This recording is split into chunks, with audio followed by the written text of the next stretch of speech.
Doctor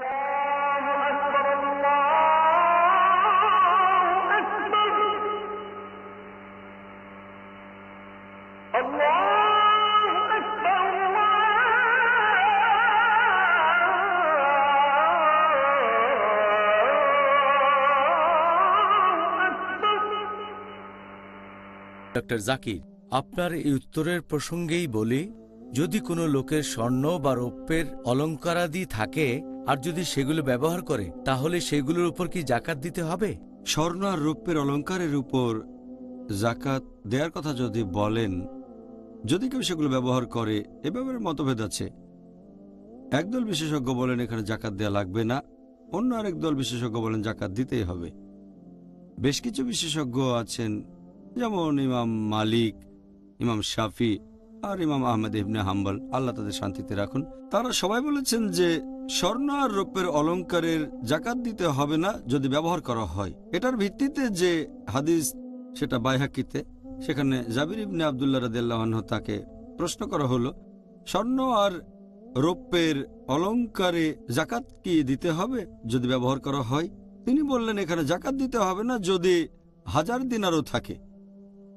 1000 দিনার মূল্যের স্বর্ণ জাকাত দিতে হবে না। আরও একটা হাদিস আছে বাইহাকিতে যে আসমা বিনতে আবু বকর, হযরত আবু বকর রাদিয়াল্লাহু আনহার মেয়ে, সে অলঙ্কার পরাতো তার সন্তানদের, তার মেয়েদের, আর অলঙ্কার ছিল 50,000 দিনারেরও বেশি স্বর্ণ, কিন্তু তারপরে সেগুলোর উপর কখনো জাকাত দেয়নি। আরও একটা হাদিস, এটা আছে মুয়াত্তা আল মালিকে, যে হযরত আয়েশা রাদিয়াল্লাহু আনহা, তিনি নবীর স্ত্রী, তিনি তার বোনের মেয়েদের দেখাশোনা করতেন, তারা স্বর্ণের অলঙ্কার পরত কিন্তু সেগুলোর উপর জাকাত দিত না। এই হাদিসগুলোর ভিত্তিতে, সবগুলো সহিহ, এই 3টা হাদিসের ভিত্তিতে, আরও কিছু হাদিসের ভিত্তিতে এই বিশেষজ্ঞগণ বলেন যে জাকাত দিতে হবে না।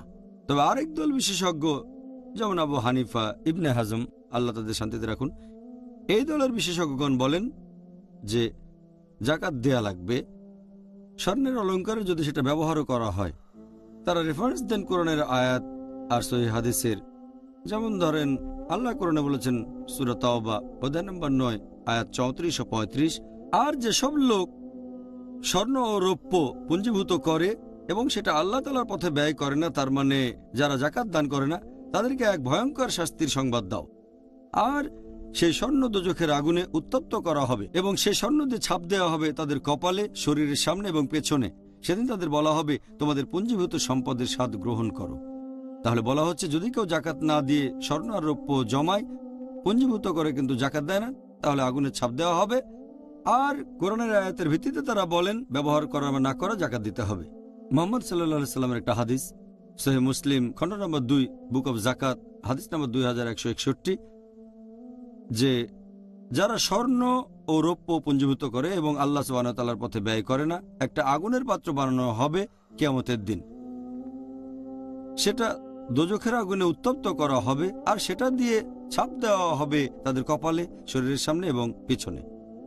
আর তারপর তিনি কোরআনের একটা আয়াত বললেন, সূরা আলে ইমরান অধ্যায় 3 আয়াত 180, যে আল্লাহর পথে ব্যয় না করলে তোমরা শাস্তি পাবে। আর এছাড়াও মুহাম্মদ সাল্লাল্লাহু আলাইহি সাল্লামের একটা হাদিস উল্লেখ করা হয়েছে সুনান আবু দাউদ খণ্ড নম্বর 2 বুক অব জাকাত হাদিস নাম্বার 1558। একবার এক মহিলা তার মেয়েকে নিয়ে আসলো, দুজনেই মোটা স্বর্ণের চুড়ি পরে আছে। তারা নবীর কাছে গেলে নবী জিজ্ঞেস করলেন যে এগুলোর কি তোমরা জাকাত দিয়েছ? তারা বলল না। তখন নবী বললেন, তোমরা কি চাও যে আল্লাহ সুবহানাহু ওয়া তাআলা এই চুড়ি আগুনে উত্তপ্ত করে তোমাদের হাতে পরাবেন? তখন সেই মহিলা হাত থেকে চুড়ি খুলে ফেলে নবীকে দিয়ে বলল, আমি এটা আল্লাহ এবং তার রাসূলের পথে ব্যয় করলাম।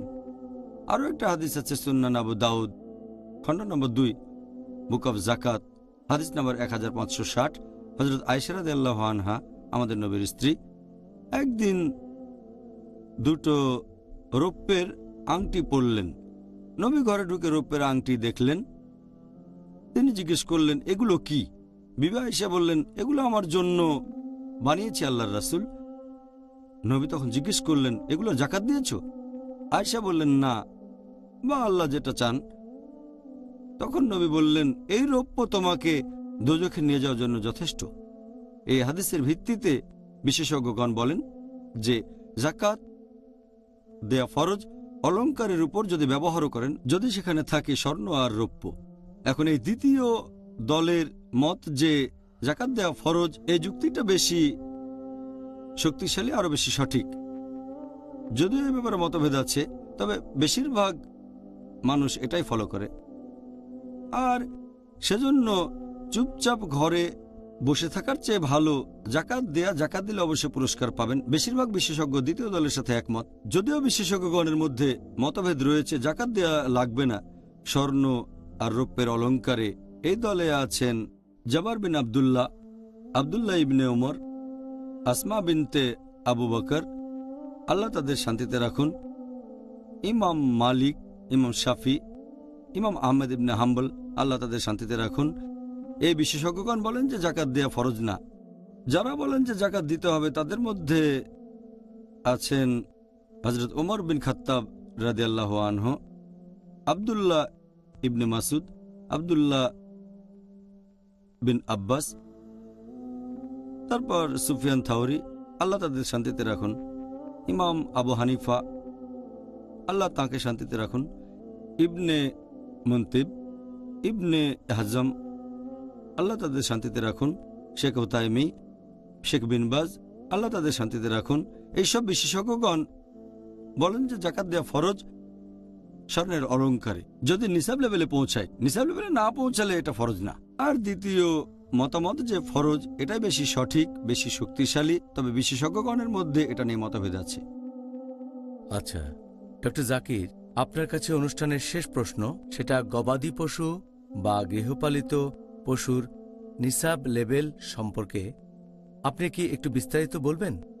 গবাদি পশুর কথা যদি বলেন, যেসব গবাদি পশু মাঠে মাঠে চড়ে বেড়ায় আর নিজে নিজে ঘাস খায়, যে গবাদি পশুকে কিছু তুলে খাওয়াতে হয় না, যেমন উট, গরু, ছাগল, ভেড়া, এগুলোর উপরে জাকাত দিতে হবে।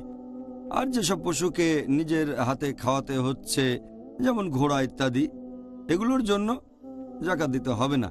তবে যদি বিক্রি করে সে টাকা ব্যবহার করে না, নিসাব লেভেলের উপরে টাকাটা হয়, আপনার কাছে 1 বছর ধরে থাকে, তাহলে জাকাত দিতে হবে। তবে সরাসরি জাকাত দিতে হবে যে গবাদি পশুর উপরে, যেমন উট, গরু, ছাগল, ভেড়া। উটের ক্ষেত্রে নিসাব লেভেল হচ্ছে 5টা, গরুর ক্ষেত্রে 30টা গরু, আর ছাগল ভেড়ার ক্ষেত্রে হচ্ছে 40টা।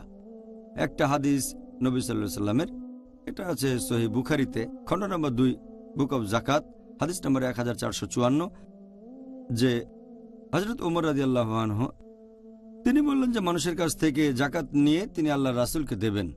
নবীর উদ্ধৃতি দিয়ে তিনি বললেন যে নবী বলেছেন যে প্রতি 5টা উটের জন্য একটা ভেড়া দান করবে। উটের ক্ষেত্রে নিসাব লেভেল হচ্ছে 5টা, প্রতি 5টা উটের জন্য একটা ভেড়া জাকাত দিতে হবে। আর উটের সংখ্যা যত বেড়ে যাবে জাকাতও তত বেড়ে যাবে। ভেড়ার ক্ষেত্রে যদি সংখ্যাটা হয় 40, তাহলে একটা ভেড়া দান করবে। 40-এর নিচে হলে কোনো জাকাত নেই। ভেড়ার ক্ষেত্রে 40টা ভেড়ার নিসাব লেভেল। যদি 40টা ভেড়া থাকে তাহলে একটা ভেড়া দান করতে হবে। 40 থেকে 120 পর্যন্ত একটা ভেড়া দিতে হবে। 120 থেকে 200-র মধ্যে হলে 2টো ভেড়া দান করতে হবে। 200 থেকে 300-র মধ্যে হলে দিতে হবে 3টা ভেড়া। তারপরে অতিরিক্ত 100 ভেড়ার জন্য একটা করে দিতে হবে। এই হচ্ছে জাকাত।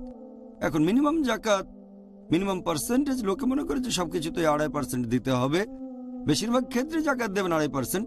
তবে মিনিমাম হচ্ছে, ধরুন আপনার 119টা ভেড়া আছে, জাকাত দেবেন একটা, এটা হবে 0.82%। সবচেয়ে কম জাকাত ভেড়ার ক্ষেত্রে 0.82%। তবে যদি 200 বা 300টা ভেড়া থেকে থাকে সেটা 1%। 300 হলে হবে 3টা, 200 হলে 2টো। আর বেশিরভাগ ক্ষেত্রে জাকাত দিতে হবে 2.5%। সবচেয়ে বেশি এই ব্যাপারে আগেও বলেছি, কৃষিপণ্যের ক্ষেত্রে যেখানে মানুষের শ্রম বা সেচ প্রয়োজন হয় না, বৃষ্টি যথেষ্ট, সেখানে 10%, ম্যাক্সিমাম 10%। কৃষিপণ্যের সেচ প্রয়োজন হলে 5%। গবাদি পশুর ক্ষেত্রে সবচেয়ে কম 1 বা 0.82%। তবে বেশিরভাগ ক্ষেত্রেই হচ্ছে 2.5%। জাযাকাল্লাহ খায়ের। ডক্টর জাকির, আপনি আজকে আমাদের অনেক গুরুত্বপূর্ণ তথ্য জানালেন, যার টপিক ছিল জাকাত। আর অবশ্যই এটা খুবই টেকনিক্যাল বিষয়, আর আমার মনে হয় জাকাতের উপর প্রশ্নগুলো বুঝতে পারা একটু কঠিন। এখনো আমার কাছে এগুলো কঠিন লাগে, তবে আলহামদুলিল্লাহ